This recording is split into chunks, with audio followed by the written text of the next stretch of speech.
मराठा आरक्षणाचा प्रश्न राज्यात धुमसत असतानाच दुसरीकडे ओबीसी महासंघही पेटून उठला आहे। पण आता आज सोलापूर जिल्ह्याचे पालकमंत्री राधाकृष्ण विखे पाटील हे सोलापूर दौऱ्यावर असतानाच धनगर आरक्षण कृती समितीचे शेखर बंगाळे यांनी पालकमंत्री राधाकृष्ण विखे पाटील यांच्या अंगावरती भंडारा उधळून धनगर आरक्षणाच्या मागणीसाठी जोरदार शक्ती प्रदर्शन केले आहे। 4 दिवसांपासून नगरमधील चौंडी येथेही यशवंत सेनेनं धनगर आरक्षणाची मागणी लावून धरली आहे।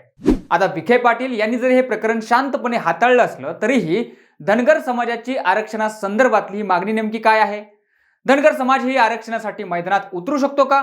यामागे काय राजकारण आहे आणि एकूणच धनगर आरक्षणाचा प्रश्न राज्यात कुठल्या नेत्यामुळे आजपर्यंत सुटू शकलेला नाहीये? चला सगळंच इन डिटेलमध्ये पाहूयात।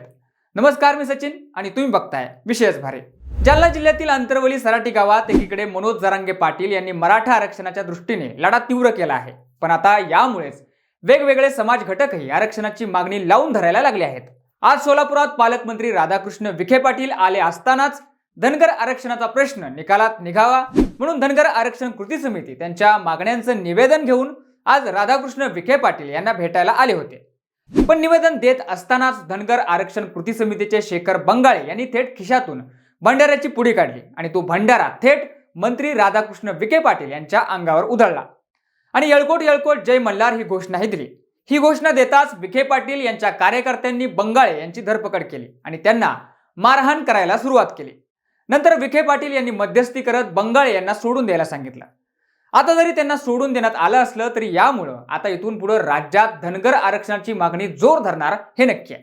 तसेच आता मराठा झालं, आता धनगर आरक्षणावरूनही विरोधक भाजपला कात्रीत पकडणार ही देखील शक्यता वर्तवण्यात येते। पण आता या प्रकरणानिमित्तानं धनगर समाजाची आरक्षणासंदर्भात नेमकी मागणी काय आहे? धनगर आरक्षणाचा विषय नेमका कुठपर्यंत आलाय?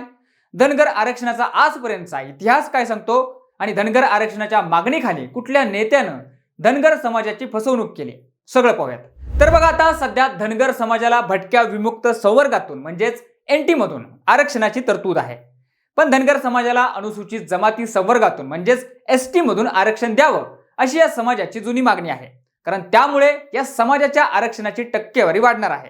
पण या आरक्षणामध्ये अजून एक टेक्निकल अडचण आहे, ती म्हणजे धनगर आणि धनगड या नावासंदर्भातली। तर बघा, या समाजाचा व्यवसाय समान असला तरी प्रत्येक प्रांतात भाषाभेदामुळे वेगवेगळी नावे या समाजाला मिळालेली आहेत। बहुअंशी त्यांची गणना अनुसूचित जमातीत केलेली असून फक्त बंगाल, उत्तर प्रदेश व उत्तरांचलमध्ये त्यांची गणना अनुसूचित जातीमध्ये केलेली आहे।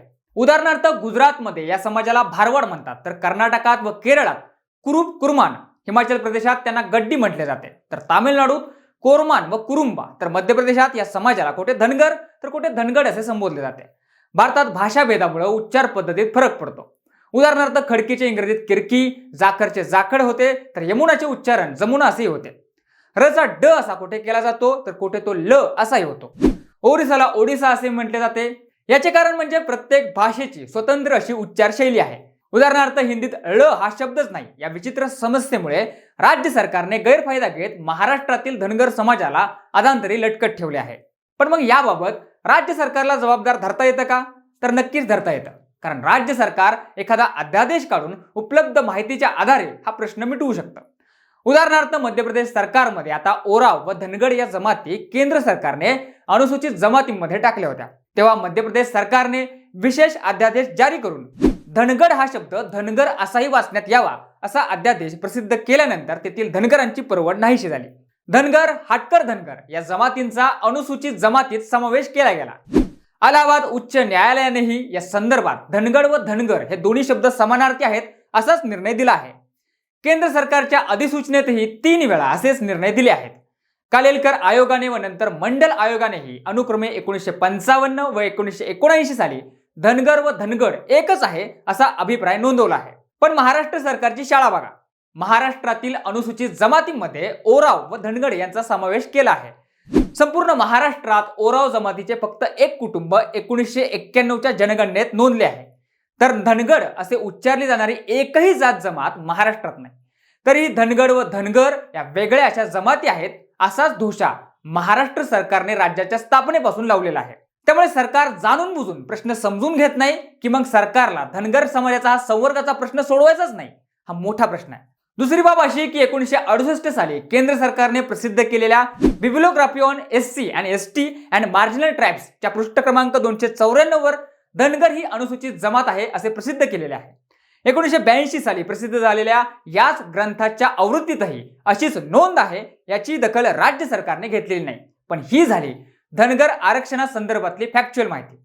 पण इतके पुरावे उपलब्ध असूनही राज्य सरकारनं धनगर आरक्षणाचा प्रश्न सोडवण्यासाठी फार काही ठोस प्रयत्न केलेले दिसत नाहीत. आधी तो काँग्रेस राष्ट्रवादीने झुलवत ठेवला, तर नंतर भाजप शिवसेनेनं.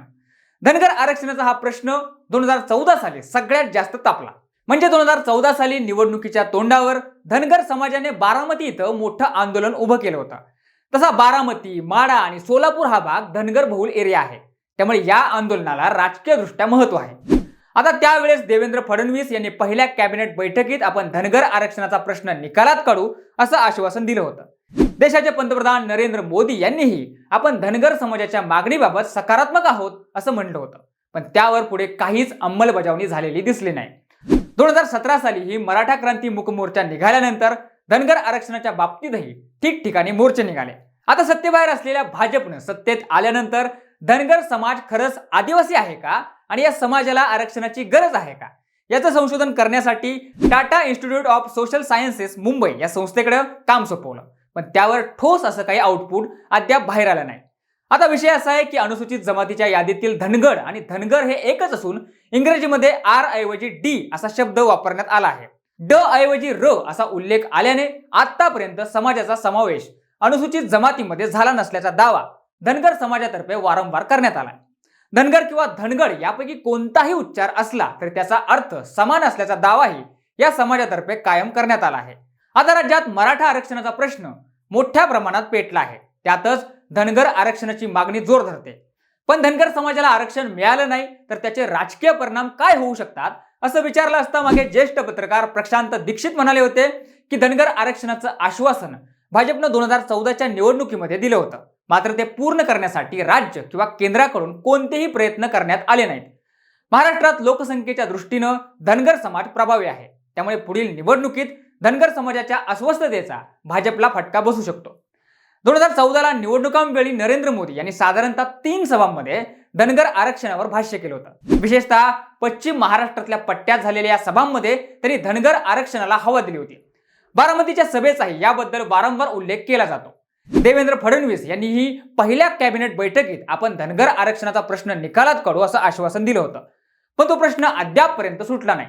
याउलट या आरक्षणाला मोडीत काढण्यासाठी भाजपने धनगर समाजाचे नेते मानले गेलेल्या महादेव जानकर यांना सोबत घेतलं आणि नंतर गोपीचंद पडळकर यांना सोबत घेतलं.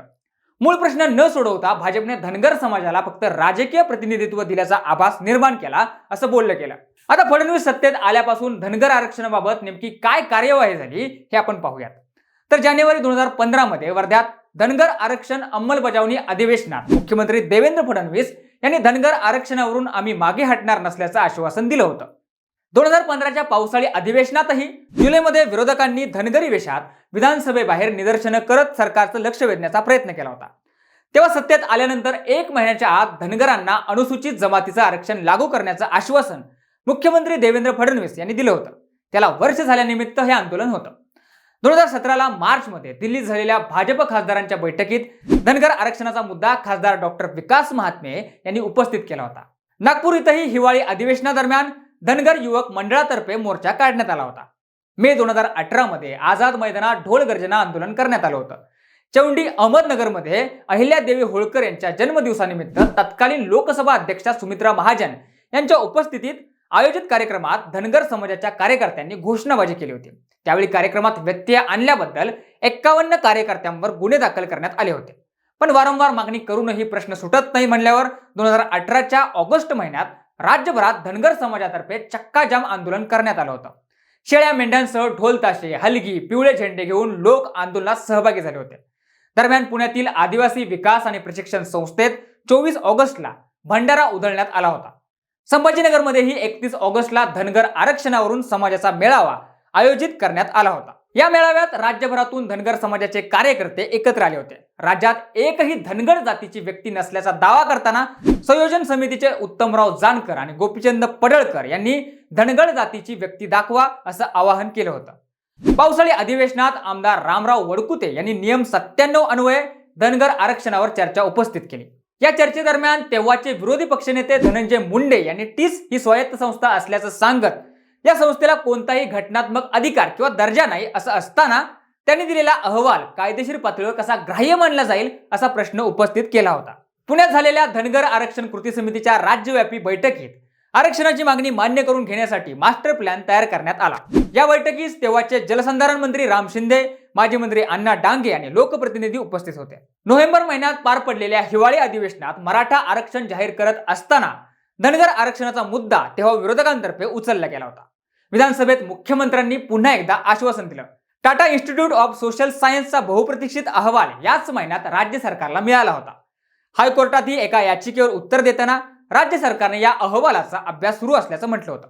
पण धनगर आरक्षणाबाबत महाराष्ट्र सरकारकडून कोणतीही शिफारस अद्याप मिळाली नसल्याचं उत्तर केंद्र सरकारनं लोकसभेत दिलं। शिवसेनेचे लोकसभेतले खासदार सदाशिव लोखंडे यांनी लोकसभेत हा प्रश्न विचारला होता। आता एकूण बघता धनगर आरक्षणाचा प्रश्न हा कायम भिजत घोंगडा असाच राहिला आहे। भाजपने सत्तेत आल्यानंतर हा प्रश्न सोडवू असं म्हणलं, वेळोवेळी आश्वासनही दिली, पण धनगर आरक्षण हा फक्त राजकीय मुद्दा झाला। या मुद्द्याचं फक्त राजकारण झालं। या आंदोलनातून राजकीय नेते उदयाला आले, पण गोरगरीब धनगर समाजाला आजपर्यंत यातून काही न्याय मिळालाच नाही। पण तुम्हाला नेमकं काय वाटतंय? धनगर आरक्षणाचा प्रश्न आजपर्यंत का सुटू शकला नाहीये? तुमच्या मते याला कोण जबाबदार आहे? तुमची मतं आम्हाला कमेंट करून नक्की सांगा। जर हा व्हिडिओ आवडला असेल तर लाईक आणि शेअर करा। सोबतच आपल्या विशेष भारी या YouTube चॅनेलला सबस्क्राईब करा आणि जर हा व्हिडिओ तुम्ही फेसबुकवर बघत असाल तर तिथेही आम्हाला फॉलो करायला अजिबात विसरू नका। धन्यवाद।